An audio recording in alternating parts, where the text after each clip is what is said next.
We're live, LENSEC Live. What's your perspective? Again, go to lensec.com/live to check out all of our live event shows that we've done. And we've had such great topics and so much fun conversation. So I'm excited to welcome my co-host. And I really just enjoyed doing it with this guy because he understands the art of the follow-up question. Marketing and Communications Director, Keith Harris. Keith, how are you? Hey, Neil, I'm doing well. Having a great day. How about you? Hey, it's always a great day when, we're a different weather change. I know you probably don't see it in Texas as much as you see it in Pennsylvania, but we really have that awesome change, and I love it for sure. Oh, we have an amazing down into the 70s. It's been really nice here. Beautiful. Yeah, it's going to be about 70 today in Pittsburgh. It's weird. We have, strange weather. Our guest today is Patrick Hart, and he is the regional sales manager in the West Coast region, the West region. So I'm excited to welcome the program, Patrick. Patrick, how are you? And look forward to learning more about you today. How are you? Welcome to What's Your Perspective. I'm doing well, thank you. Nice to be here. Absolutely. So let's talk about your background, even before getting into the security industry, like your career and how many years, till you met in the security industry. But what's your background, Patrick? My background is security. I'm second generation. My parents owned a security company. I started as a child. I started in my teenage years, helping in the summers, and then once I got out of school. So I've been in the security industry my entire life. In fact, I was thinking about it a little bit. My mother was a central station supervisor. She went to work there at nights so that she could stay home and take care of me during the day. And that was when I was probably 6 years old. So the first time I was in a UL central station, I was probably 6 years old. So I got over 40 years in the security industry. So you cut your teeth on RG6 cable. And that's all I've ever done. 40 years. Holy cow. So again, the experience level that we have here at LENSEC, especially our regional sales managers, and also everyone, they're experts in security. It's not like they just started in the security industry. And I'm always impressed, even Keith in the years he's been in it. And that's important. Wouldn't you agree, Patrick, by starting out in the security business, how important it is to understand this industry? Well, the interesting thing is the crossover between the IT and security. So you'll find a lot of old guys, like me, that are kind of dinosaurs in the industry that they don't want to progress and become of it, bring to the year 2020, where younger guys are like, yeah, we want to put this on the network. And you still see that conflict sometimes where older guys will say, oh, the IT department. Every time I see, oh, the IT department. But you can do it. I mean, I don't have any problem meeting with IT departments, talking to them about security, what the devices are, and sharing that information with them.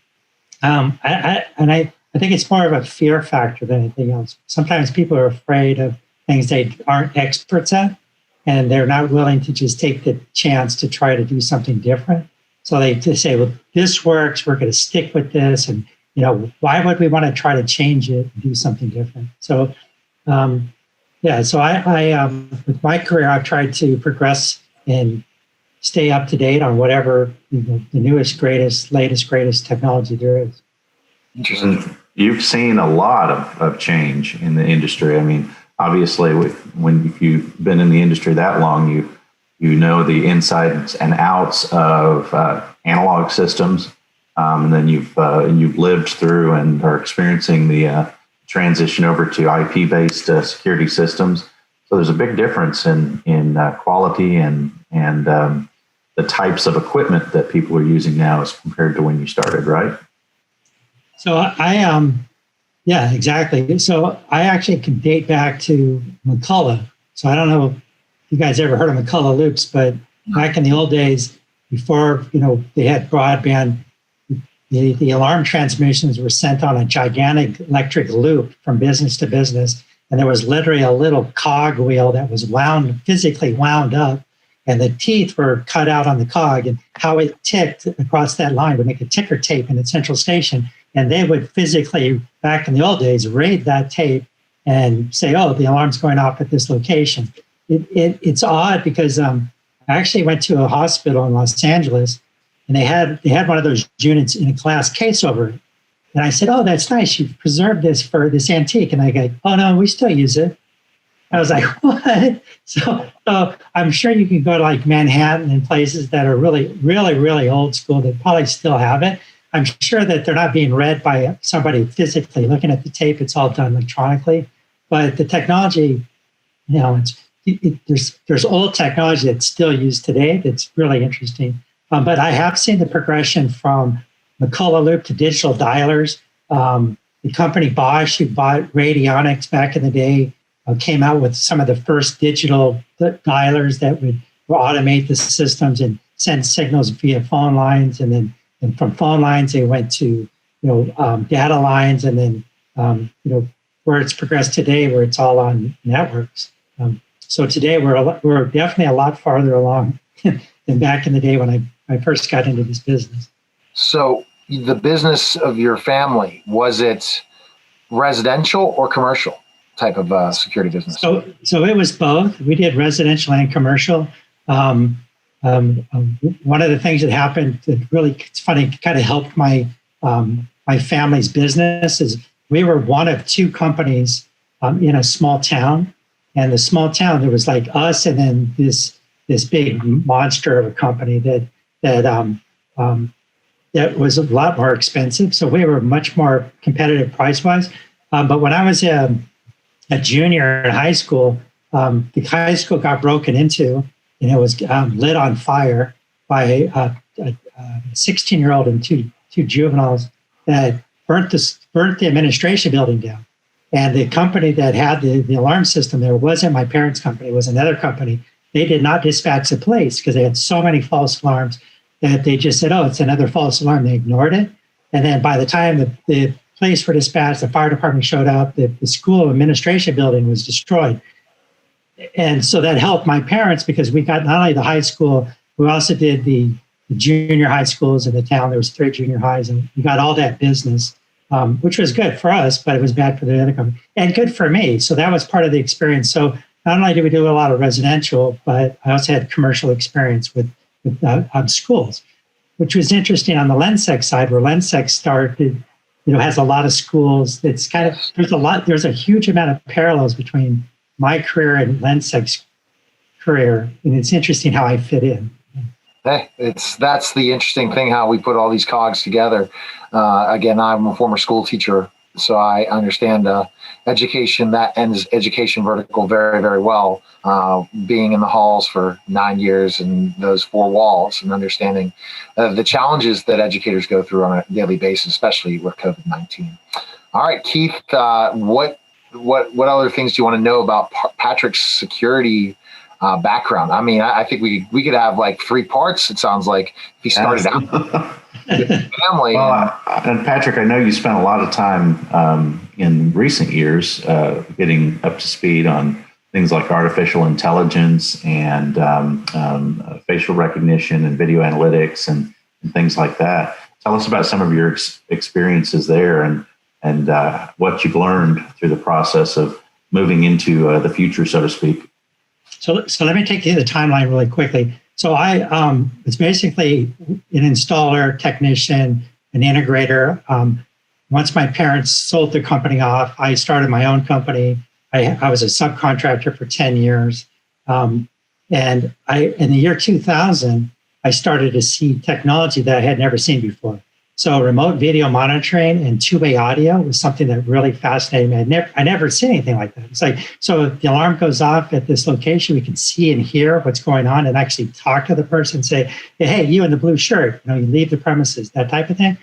So I went to work for a high-tech company in the year 2000. And then I also, I started working for manufacturers when I was at a site and there was a problem with the camera system. And we brought the factory guy out. The factory guy came out and he couldn't fix it. I went back home and I read through the manuals and I thought about what the problem was. I came back the next day. I fixed the problem. I thought, hey, I'm as smart as a factory guy. I should work for factories. So I started working for different manufacturers. The first one I worked for was a face capture, recognition software company in the year 2006, 2007. I had never even heard of the word analytics before.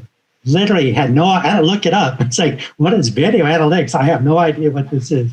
And it was like, you mean I can capture this face? It's going to go against the database. It's going to present the person that we're looking for. I was like, oh my gosh, my mind was blown. It's like, this is awesome. So that was kind of lit the fire for me for the face capture video analytics side of it. Also the indexing of the faces and searching across multiple sites, federated searches and things like that. It was really, really quite interesting for me. So that was probably the first video analytics company. From there, I've worked for three other video analytics companies. One that did outdoor motion detection primarily and people counting. And then I worked for two other companies that did face capture. One of them was primarily for access control, which is really interesting too. So I have some thoughts and ideas in how I would do it versus how it's currently done.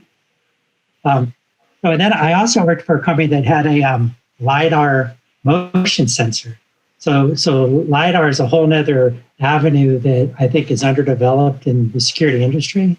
And we could literally spend an hour talking about LiDAR, how it works, what the advantages are. But the biggest advantage is that cameras, and this is kind of jumping to the future. So from the year 2000 to the year 2020, I have literally worked for high-tech, cutting-edge companies, a lot of venture capital companies, which are good and bad. I've learned a ton of information and knowledge for me. The bad part is a lot of those companies, they don't do financially that well.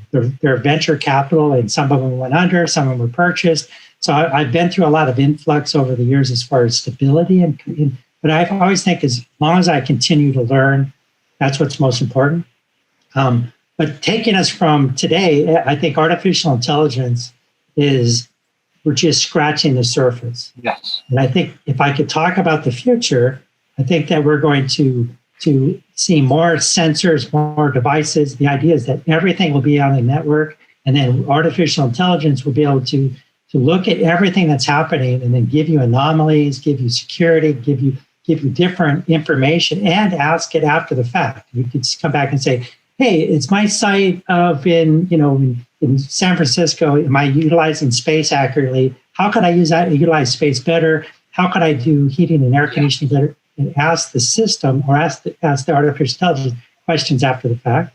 I think we're just barely starting down that path. I agree, and I think that the analytics are such an important part. If being able to take those analytics, Patrick, and utilize them to keep your building more secure and to provide the feedback and the knowledge base of the security team to the rest of the operations team, right? Being able to take those analytics and show them to somebody in a way that's a report, so operations and the entire facility understands what's happening on a daily basis with their security team, right? That's correct. And that's kind of leads us into the LENSEC connection. So LENSEC is an interesting company where I don't talk about it being a video management platform or video management system. I talk about it being a platform that integrates different systems and ties those together and then presents them. So I think our workflows where we can say this analytic and then this happens, you can tie things together and build a better mousetrap. So that kind of takes me to the point of facial analytics. So face analytics, one of the things is accuracy. Everybody always talks about accuracy, and they typically put the camera at the door. So the person's coming up, is it me? Recognize me, put me against my photo in the database, say, yep, that's a good close enough match, let me in the door. Well, I always think that you should push the perimeter out a lot farther. And that perimeter could be a lot of different systems, whether it's geofencing or RFID or license plate recognition. I could basically say, Keith is coming to work because I just geofenced him, 200 meters outside the building. Now his car just pulled in the parking lot. Checkbox number 2, I know that Keith just pulled in the parking lot. and has a cell phone on him, and I see him walking across the parking lot. I do a long range face capture and say, I don't have to be 100% accurate. But I say, hey, that looks like Keith. I'm pretty sure it's him. Comes up to the door, his Bluetooth and his phone lets him in the door. It's like, yep, that's Keith. And his phone just came through the door. So what I'm getting at is by the time we get to that, I'll continue the story. So you're going through the lobby, the turnstiles in the lobby. Once again, I don't have to have super high security. I want to increase throughput. So I say, hey, there's Keith. I know I did checkbox. I'm pretty sure it's him. He gets in the building, goes in the elevator, goes up to the secure area, gets to a secure area like my data center. Now I might say, hey, did Keith check all those boxes? And then what else can I make him do? One of our partners, Galaxy has an interesting piece that they have done for COVID, and it's a question like on your the simplicity of it's very simple, but it's genius. So the idea is that you open up your phone, you go to this app, and you ask these questions. You know, do I have a fever? Do I have a cough? Have I been, whatever those questions are. And then you submit that. And once you submit it, now you can present your card or your credentials and get through the door. So it's another checkbox, and it's not a complicated checkbox, but it's a checkbox that just builds those layers of saying, hey, who is this person? And then once you get to that secure door, I'm like 99.9% sure that I'm not being spoofed by a picture, all those other technologies. There's no way somebody beat every one of my traps along the way. I always carry fake fingerprints with me, so. No, that's not good. You can't see that. Oh, there we go. Yeah, there's my fake fingerprint. I love it. There you go. That's one thing I wanted to bring up. All of these eyes. One of the things I wanted to bring up was the proactive nature of a unified security system. It really is so much more advanced than your old DVR sitting in a back room capturing video, that you're not able to check and verify anything until you're able to go physically to the location and pull up the hard drive, pull up the archives, and look at it maybe a day or two after the fact to try to figure out what's going on. When you start unifying your security systems like you're talking about creating a much more proactive response. You can actually stop problems before they happen. Most definitely. When I spoke about remote video monitoring, and the company I used to work for had a button that was a suspicious button for liquor stores. So you had a hold up button and a suspicious button. So you could literally push the suspicious button. Company would come down, do a voice down, see what's going on, and present like an alert, letting everybody in the store know that they're being watched. And it's amazing that even to this day, I've had numerous occasions where the voice from above versus me talking to you, whether I'm a security guard or even a police officer, that voice from above telling you to stop doing something, directing you to do something, people comply a lot easier because they're sizing you up. Even if you're a police officer, somebody can look at you and say, I could take this guy. I'm not afraid. I'm not intimidated by him. But something about the voice from beyond telling you to do something like, I better stop what I'm doing. So I think that policing in the future, I think they'll have more voice downs drones. I think could be more useful too, keeping people out of harm's way and letting people know that you're committing a crime. I have a video of you. You're going to get caught, and it's just a matter of time. So you can commit this crime and go home, and we're just going to catch you and throw you in jail, next week or tomorrow or whenever. We already know where you live. Right. You always could check cameras in certain places, as we see in some of these, spy thrillers or different things that. And especially, what cameras do we have on the streets? And you see that in other countries more in the United States, but it's starting to happen in the United States. And say, okay, we have not just commercial cameras from a commercial building, but again, the government has cameras as well. And you can discover those things and be able to identify those things. And things like our great technology partners like sensors are able to tell how many people entered a building. So they'll think if it's I remember seeing analytic like that where they want to see how much traffic goes in the specific house. you could figure it out and then say, okay, this looks like there's a lot of problems. We need to make sure we patrol that area more. So Patrick, you said you chose LENSEC because you enjoyed the whole way that our products able to integrate with other technology because you're such a technology guy. Was there other reasons why you chose LENSEC? You talked about workflows, but what else? There is other. One of my favorite things about LENSEC is that some of those high-tech companies that I've worked for in the past and high-tech companies in general, I like to compare them to Ferrari.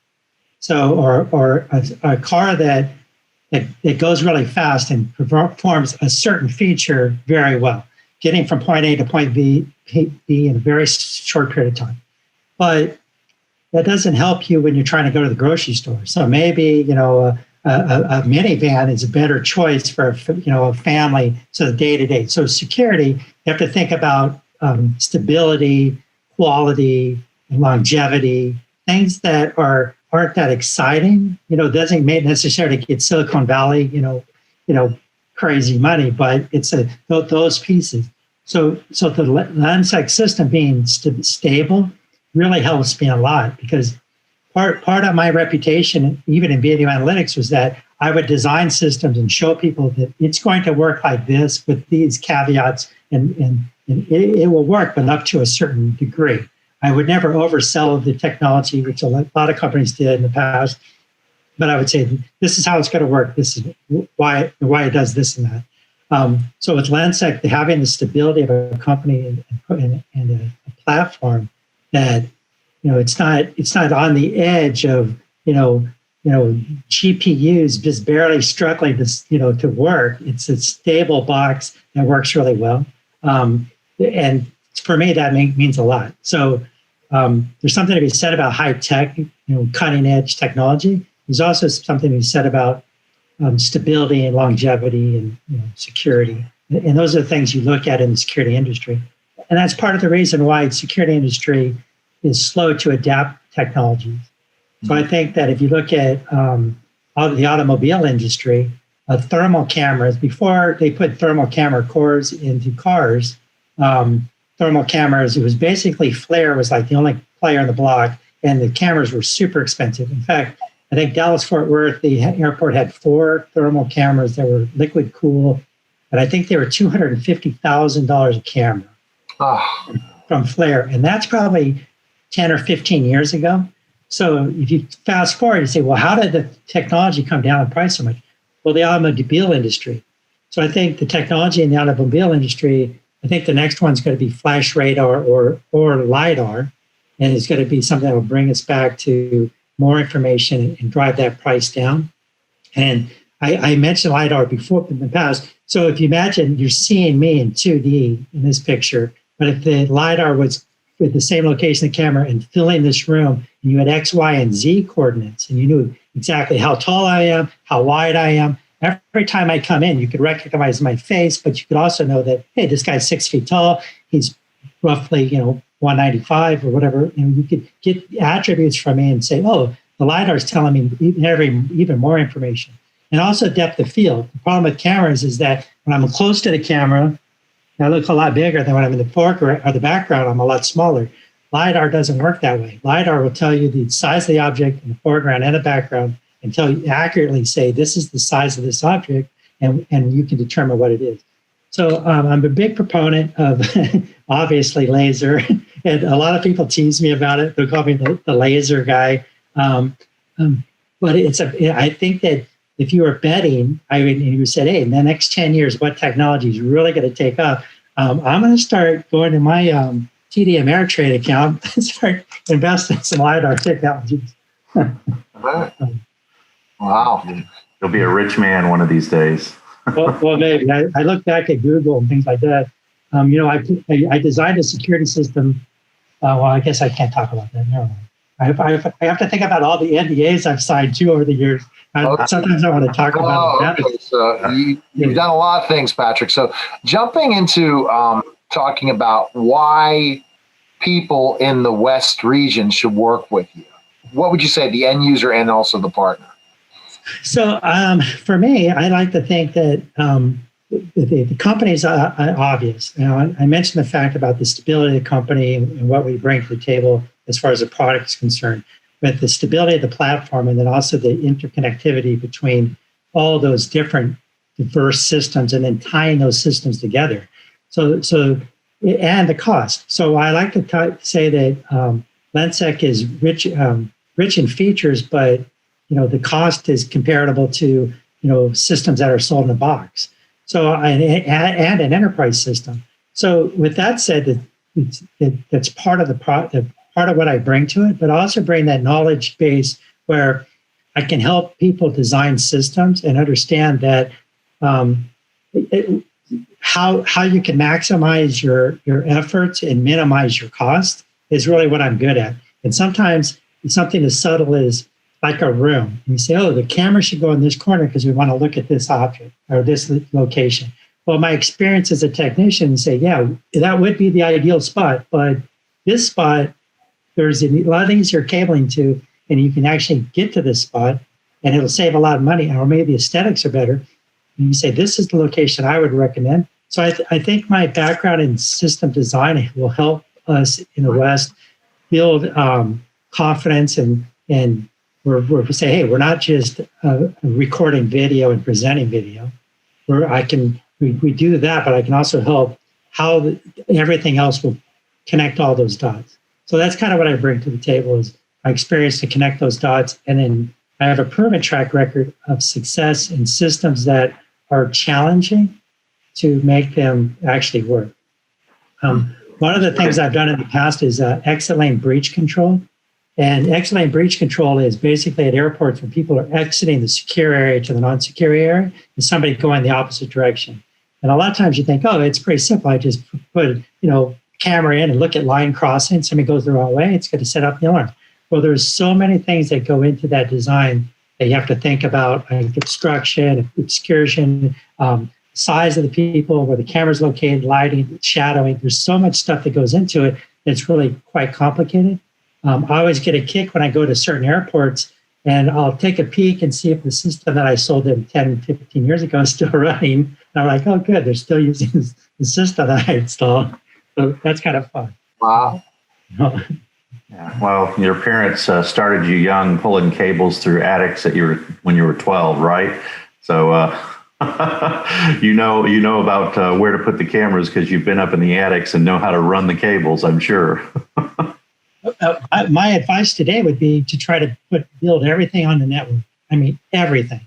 So the last systems that I've designed were every single aspect of the security, from the burglar alarm system to the access control system to the locking hardware in the access control system, to every element I would put on a network. And I think that once we progress even further, I think that'll be even better. And then once we do that, companies like LENSEC can tie to all those different network devices, and we can help manage those, present them, just make it even easier to use.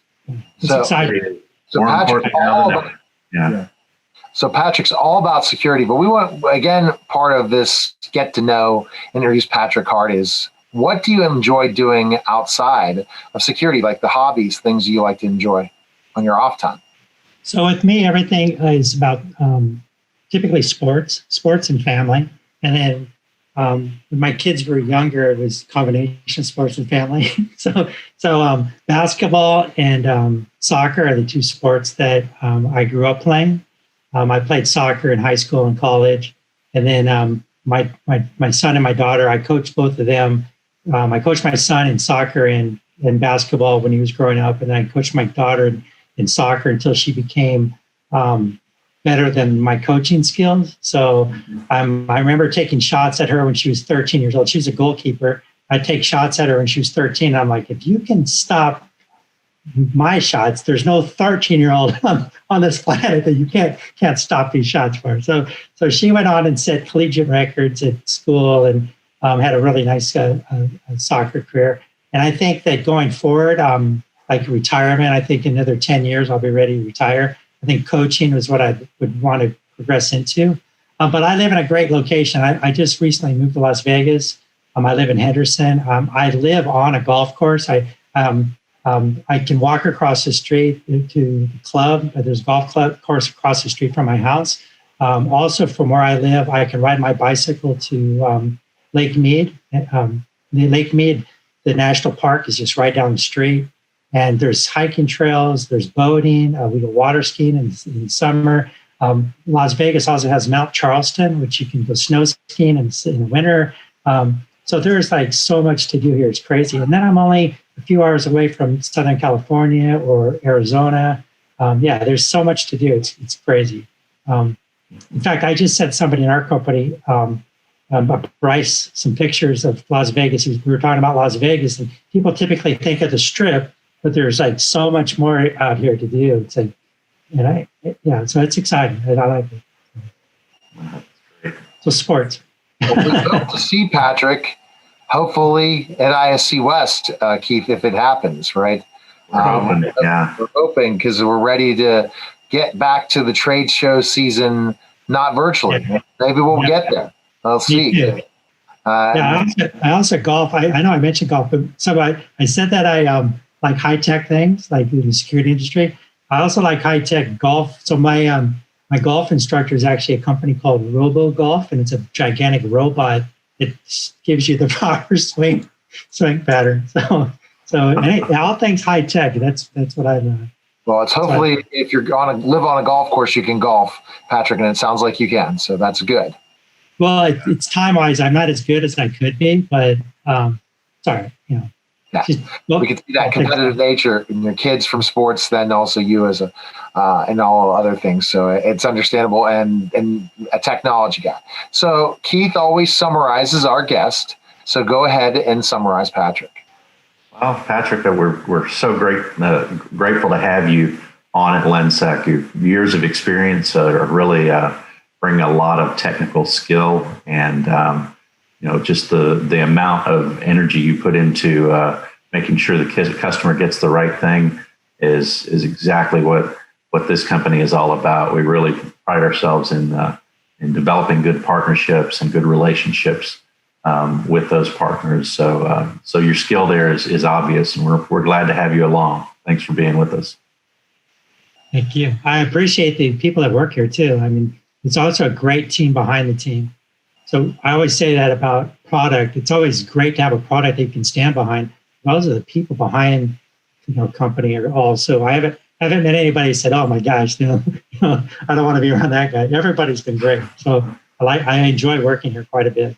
Well, we can't wait till we get to socialize and be a real world and have a winter conference that's not virtual and all those things. So we need a miracle. We need to be back to normal again. I'm not going to say the new normal. I want normal.